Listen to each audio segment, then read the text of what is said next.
All right, this assignment in your course is actually called um, conditional forms. I believe it says assignments rather than activity. I'm not sure, but I think so. So we're going to do that assignment together right now. So starting with the directions here. So write a proof for each of the following conjectures using the identified conditional form. So if we're given the original conditional form, say like P to Q, so if P, then Q. So P is our premise, Q is our conclusion. We want to look at the other forms, whatever we're asked to, like for example, number one, we'll look at contrapositive. So as we go through these, the first, since we're going to write the proof using the identified conditional form, our first step is really to rewrite it in the correct conditional form. And then we'll use that to write the proof. So let's review really quick those conditional forms. So if I have a conditional, then let's see if I can show this here. There we go. This doesn't want to get big.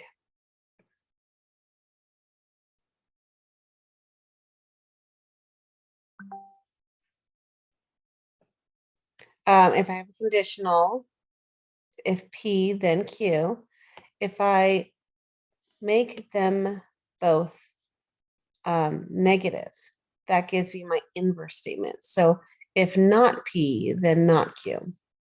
If I switch the order and say if Q, then P, then I get my converse statement.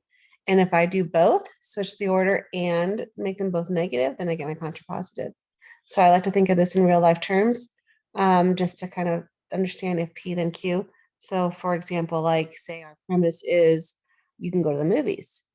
Or actually our conclusion is you can go to the movies. Our premise could be something like you did your homework. So if you do your homework, then you can go to the movies. So our P, if P would be not the word if, but the stuff that comes after if. You do your homework. So if you do your homework, then, and again, we don't include the word then in Q. Q is that you can go to the movies. So our conditional statement says, if you do your homework, then you can go to the movies. So our converse means switch the order. If you went to the movies,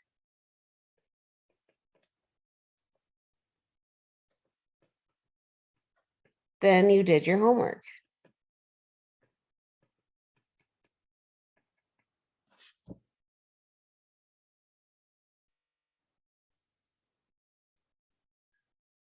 Our inverse statement, if you don't do your homework,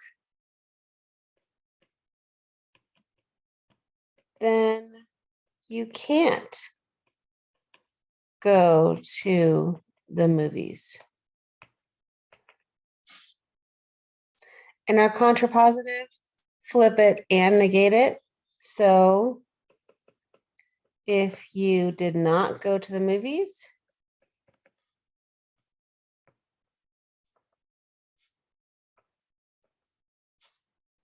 then you did not do your homework.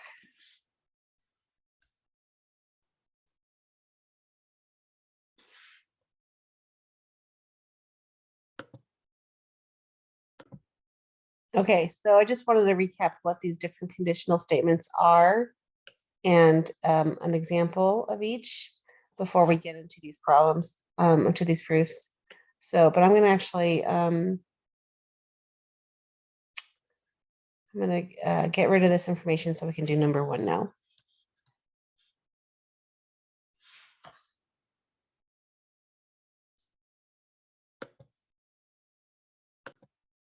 Okay, so again, our step one is to write it in that conditional form. So step one, the form we're asked for. So write a proof for the conjecture using the contrapositive.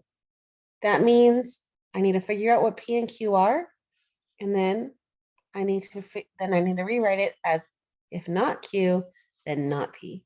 So here our P is this part. That's our premise. And our Q, our conclusion, is this part. So we're going to switch the order when we write the contrapositive and do not Q. Instead of P implies Q, we'll do not Q implies not P. So not Q means not this. So that is X is not equal to -4. And not P is 5x plus 7 is not equal to -13. And then we can add in the if and the then. So if this, then that. That's what this arrow means. That's what implies means, is if P, then Q, or if, in this case, if not Q, then not P. All right, so this is the statement that we want to prove. So that's our step one. Step one was we found the contrapositive. Now, so far all we did, we didn't really think about the logic of it all. We just thought about, we didn't think about the logic. We didn't think about the math, the algebra. What we did was look at only the logical form. So we just kind of thought about what's P, what's Q, switch, make it an opposites and flip it around, but we didn't really think about the algebra. So in the proof, we're going to think about the actual algebra of this. So that's where we're going to write the proof. Okay, well, when we write a proof, we start with our premise. So we assume P, or assume whatever our premise is. So assume X does not equal -4. And our goal, we're going to write some steps, and our goal is to end with, therefore, actually, I'm going to write the format over here. We assume P, we assume the premise, I shouldn't say P because we changed it P to not Q. We assume the premise and conclude the conclusion. That's the form of our proof. So we assume our premise is now X is not equal to -4. Well, if that's true, then 5x would not be equal to -20. I'm remembering what my goal here is. I know my goal is to end with 5x plus 7 is not equal to -13. So I'm kind of building that algebra in my proof. Well, if 5x is not equal to 20, then 5x plus 7 can't be equal to -13. Adding 7 to both sides. And that's my conclusion. So there's my proof. So my step one, I'm gonna highlight here, my conditional form was the contrapositive. That's this statement right here. And my step two is the proof using that new conditional form. That's this green stuff down here. Right, did that last line too. So we assume the premise and do algebra or whatever we need to it to get to the conclusion, and that's our proof.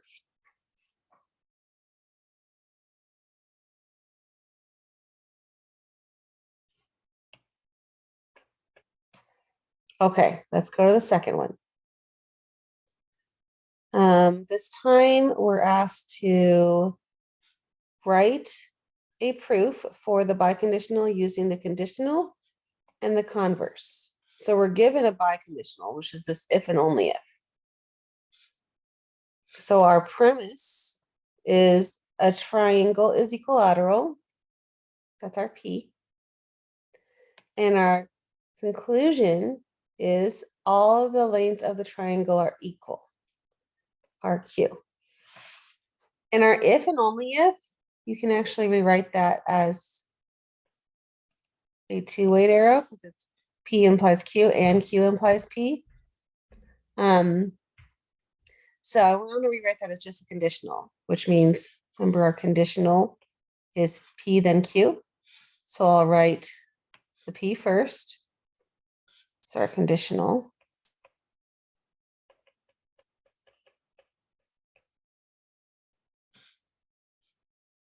is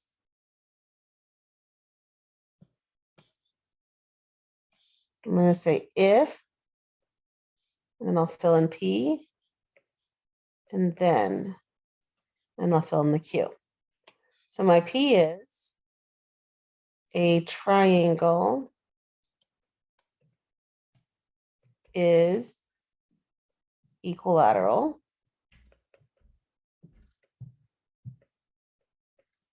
Then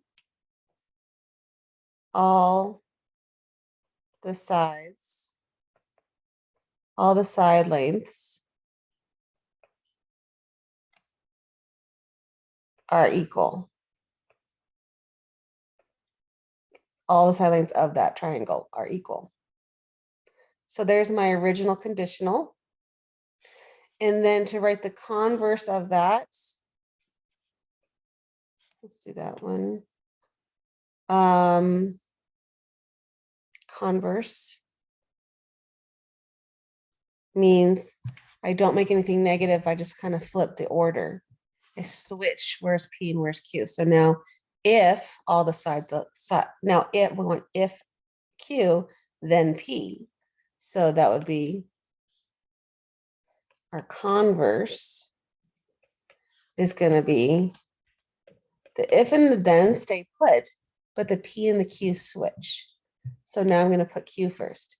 If all the sides of a triangle are equal, then P, so that's then the triangle is equilateral. Okay, so that was my step one, where I just rewrote the conditionals in the specific form that they asked for. And I want to prove it now. To prove a biconditional, I'm really proving two different statements. I have to prove it in both directions. So with to prove a biconditional is true, I really have two proofs. I'm going to kind of move this one down, I think, if I can figure out how to do that. To make a little space for a little proof here. So I'm going to highlight in yellow the conditionals, because remember our directions here said step one, write in conditional form. So my conditional in the conditional form is requested. So there's my conditional, and here's my converse. Now to write the proof. Now, when I wrote the conditionals, I didn't think about the truth. I didn't think about if it's correct. I didn't really even think about the meaning of equilateral or triangle or any of the words. All I looked at was that logical form. I just looked at what's the premise, what's the conclusion, and then I switched them around to get the converse. Okay, now I'm going to think about the math of it, and what's true and what's not.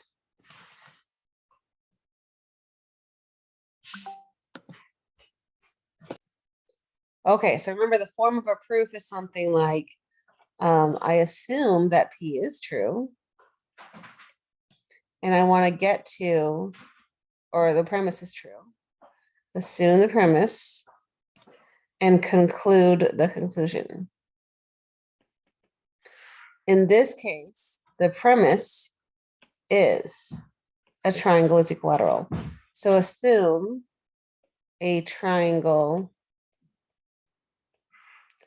is equilateral. Well, if that's true, then all the sides are equal by definition of equilateral. So I know that our conditional here and our proof look like they're practically the same thing. The only difference really is what made me write it. When I wrote that conditional, I was just thinking about the form. When I wrote the proof, I was thinking about the definition of, I was actually justifying that, well, why can't I get to that next step? So once I know a triangle is an equilateral, then I know the sides are equal because that's the definition of what an equilateral triangle is.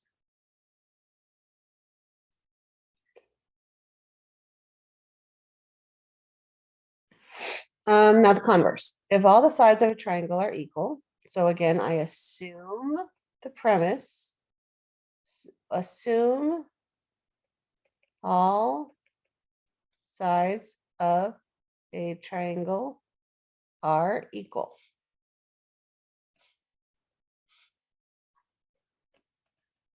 Then it is an equal lateral triangle by definition.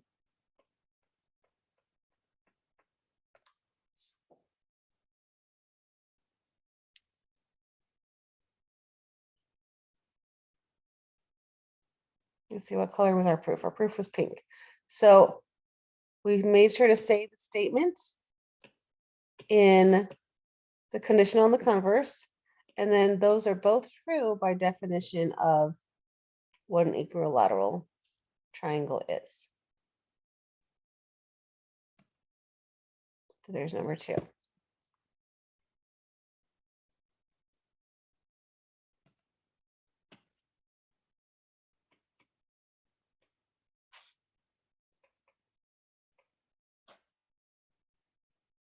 All right, let's go on to number 3.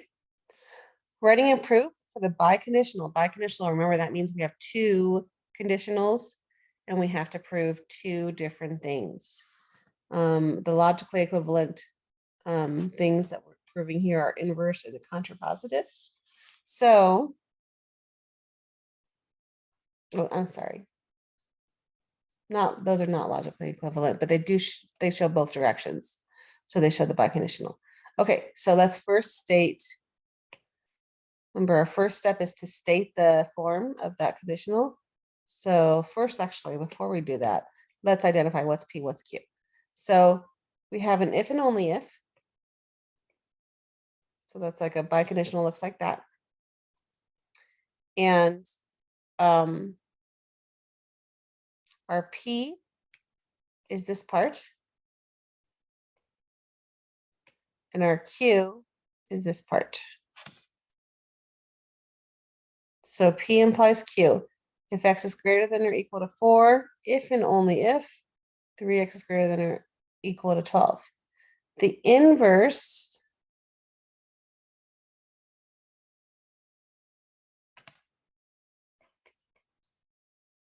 is to the inverse here. We're going to have if P, then Q. I'm sorry, inverse. If not P, make everything negative. If not P, then not Q. And our contrapositive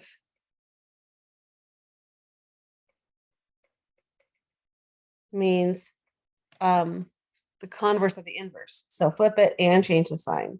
So that's going to be if not Q, then not P. So what is not P?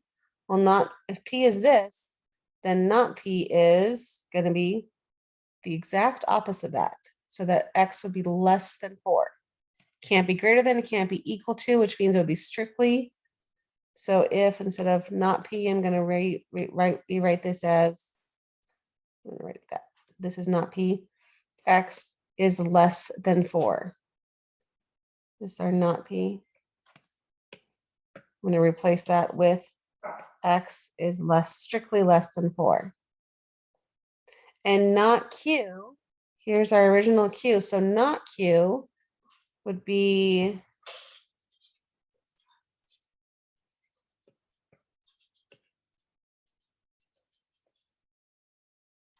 would be 3x is strictly less than 12. So replacing the not q with 3x is strictly less than 12. All right, so that was our step one of stating the inverse and the contrapositive. Highlight those in yellow. So our inverse and our contrapositive. And then in step two, we want to prove those things are true. So now we're using the inverse and using the contrapositive to prove that biconditional is true. So when we prove the inverse, so I can erase these things now, I think, just to make some space for my proof. So to prove the inverse, remember, when I write a proof, I assume the premise and then end with a conclusion. So I assume x is less than 4. And I want to end with 3x is less than 12. So, and I know where I'm going, so I'm going to use that kind of the algebra to get to that path. So if x is less than 4, well, then 3 times x would be less than whatever 3 times 4 is. Well, then 3x is less than 12, which is my conclusion. So there's my first proof. But remember, with the biconditional, I always have to prove it both directions. So now I got to I always have 2 proofs when I prove a biconditional. So inverse and contrapositive. Now I have the contrapositive to prove. I have, I assume what the premise and I get to the conclusion. So I assume 3x is less than 12. And I know my path, I want to end with then x is less than 4. So I can use algebra to do that. If I assume 3x is less than 12, then dividing both sides by 3, x is less than 4 by division.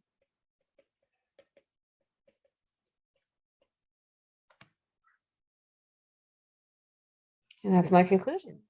So that makes my proof done. So these proofs are pretty short. This assignment is really focused on showing you that you are rewriting the given statement in one of these other 4 forms to prove the something logically equivalent in order to prove the original statement. All right, last one, we're going to write a proof of this statement. If a quadrilateral is a square, then the quadrilateral is a rectangle. So if P, whoops, sorry, wrong color. If P, then Q. So on this one, we're not asked for a different statement. So we're just going to prove the straight statement, the conditional that we're given. Assume P, prove Q. So our proof format is always assume the premise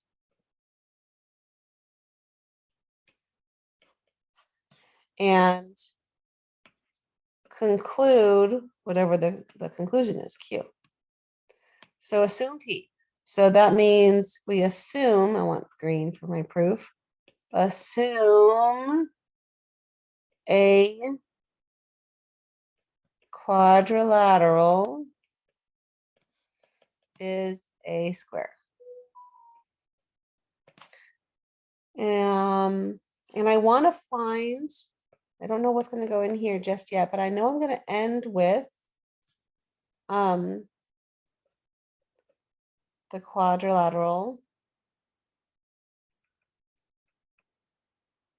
is a rectangle. So one technique with proofs, if you want to prove something about a general shape, like a quadrilateral is a square, then I'm going to draw a picture of a quadrilateral that is a square.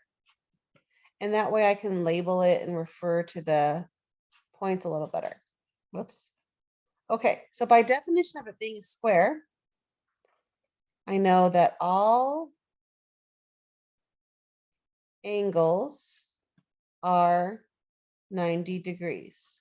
So I know this is a right angle, this is a right angle. It's all right then. And I also know that and all sides are congruent.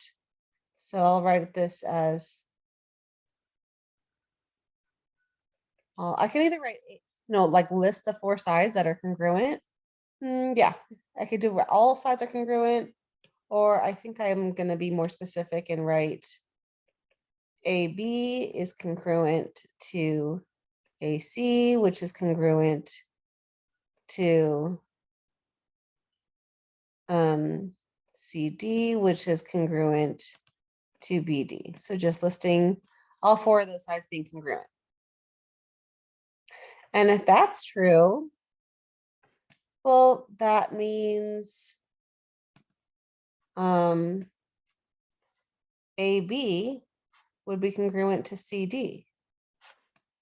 Well, then AB is congruent to CD. And also BD is congruent to AC.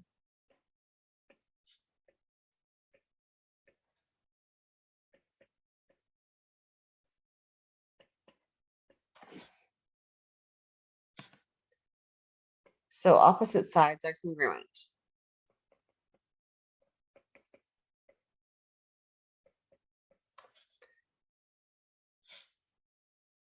Now we have all angles are 90 degrees and opposite sides are congruent.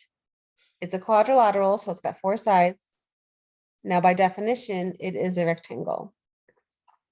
So that brings us to our next step. Then the quadrilateral is a rectangle by definition of rectangle.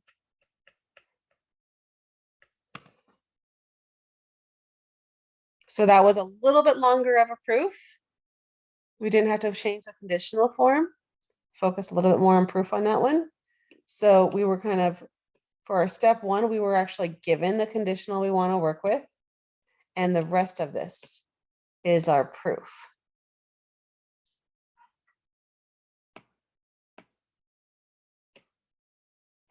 Oh, my pen is delayed. Okay. Yep, that's it. So that concludes number 4. And then this is your conditional forms assignment, which you can submit in your course.